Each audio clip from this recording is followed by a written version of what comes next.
So anyway, we're just doing a impromptu talking heads at Gap 4 Venice at Carzanarde. We've been here since the 27th of July, 2016. Actually, Robert here has been here one day before. And we just wanted to kind of do a touch base on what the experience has been like, perhaps, and play around with documenting what it's been like for us, what we expect.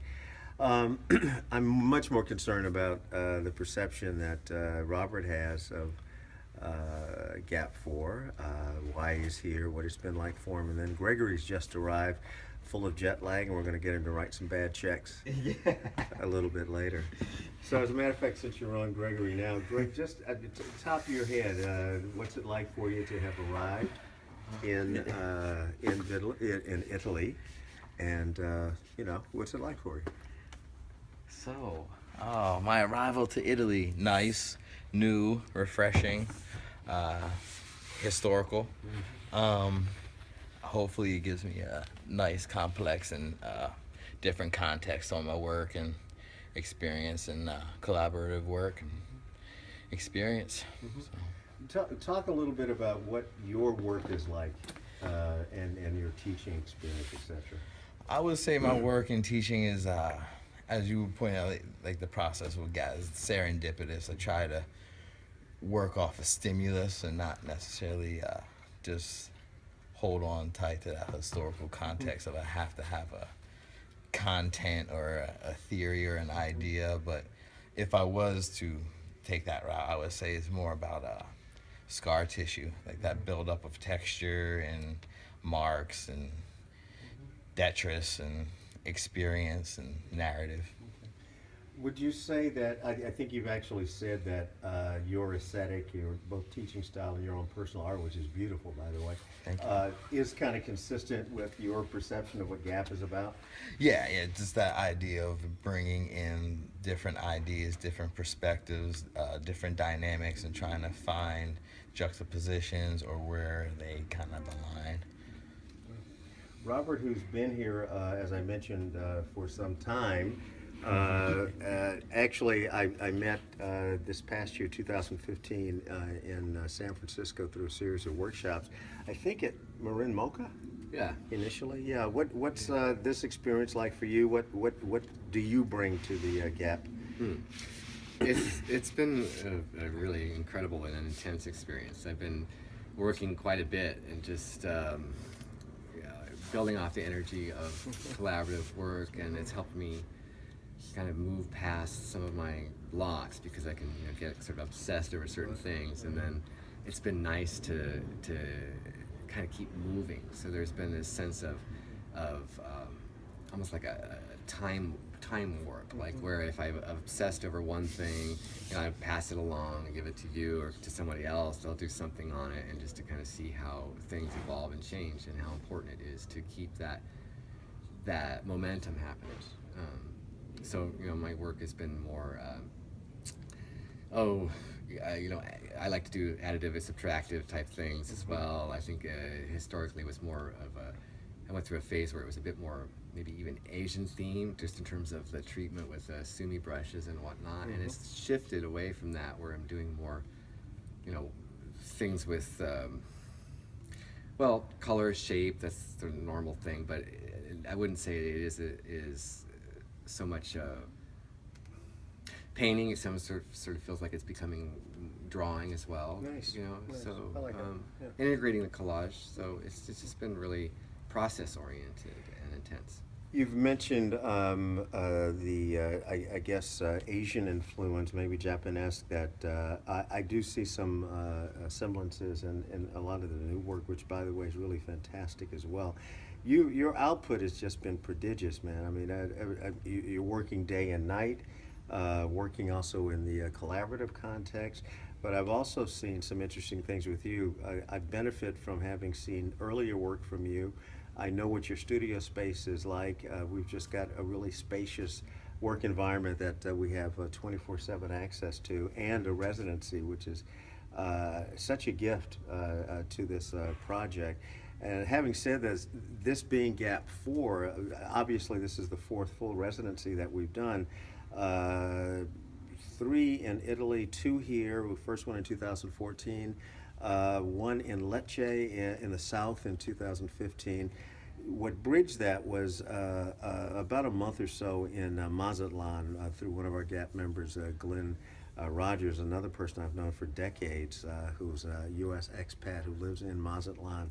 We were invited March of last year by the Office of Tourism of Mazatlan at the Museum of Modern Art in that city. This return this year, I find a lot more comfortable. The first one was a little bit nerve-wracking. We did a big emphasis on workshops then. Though we do have workshops and continue to do that, the real focus and benefit of this particular GAP 4 is the bringing together of artists from all over the world once again. Some staying the full period, myself and Akiko, for instance, others coming just for a week like you and, well, like Gregory. And Masha, who will be here soon, John Crabtree from the UK, Mario Catalano coming up from Lecce, Monica, who came with a full household of people from Lecce, and they were great here for a while with us. But to go back to the Japanese aspect or the Japanesque influence, what's it been like working and watching Akiko through her workshop? What kind of influence has her work had on your perspective or output? Well, it's been a lot of fun to work with a sewing machine. I've actually never done that before, and I was amazed at how easy it kind of, after a little bit, it became a bit easier. Mm-hmm. But I think I responded to Akiko's work. There's this kind of ethereal, silk-like quality. I love the thread. I love the fabric that she has, mm-hmm. And so right away it was a nice fit just to kind of look at some of the patterns and just play with that, cutting things out. Just another medium to add to the overall product. So I don't know, that resonated pretty quickly with me. And I of course I love the idea of the thread and as line, and mm-hmm. It's really interesting to see where you can take that. I almost feel like I've just scratched the surface of that. Yes. I wish I had that kind of a sewing machine Yes, to go crazy. I think we all do, as a matter of fact. Yeah. What's funny is that there's so many influences, and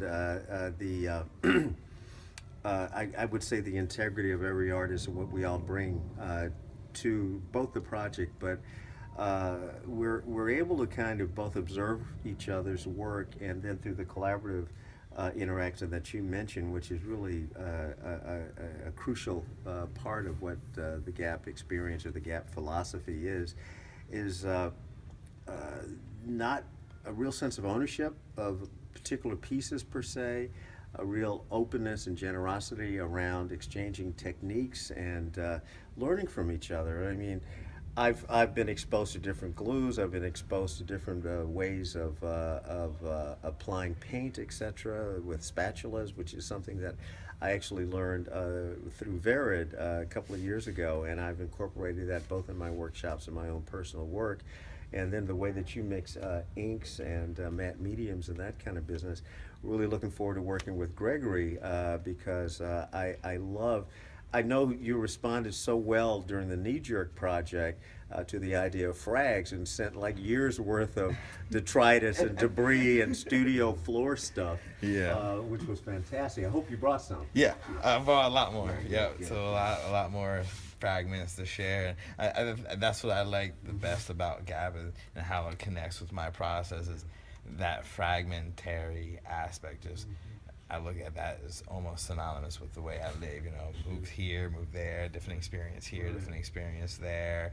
Urban, rural, academic, non-trained or street. So it's kind of nice to bring it all together in a different way, along with the influences. And we're changing our camera person now so that we can bring Akiko Suzuki into the conversation. There you go. Oh, and here's my hand. Hello. Akiko, hello. How are you? Fine, very fine. I'm glad to hear. What has GAP 4 here in Venice been like for you? Just whatever you'd like to say, because we want to include you in this. I had new Venice in this time. because Robert Gregory saw Low Morris, Jaya. Jaya, and Monica's family, Massimo, yeah. Daniela, Yeah. Massimo, yeah. So we had a new family. Yeah. And I had a new experience.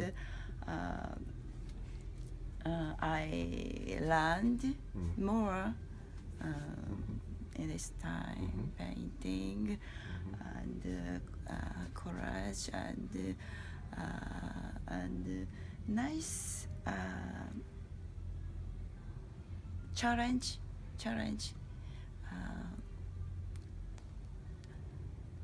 Heart, mind, Yes. yeah, especially Robert. So morning to night, very nice energy. So we had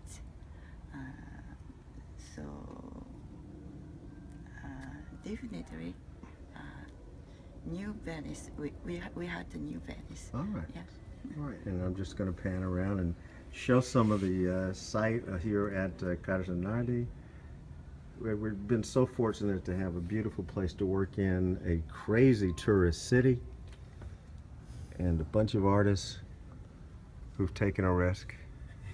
And let's see if we can fade out of here gracefully and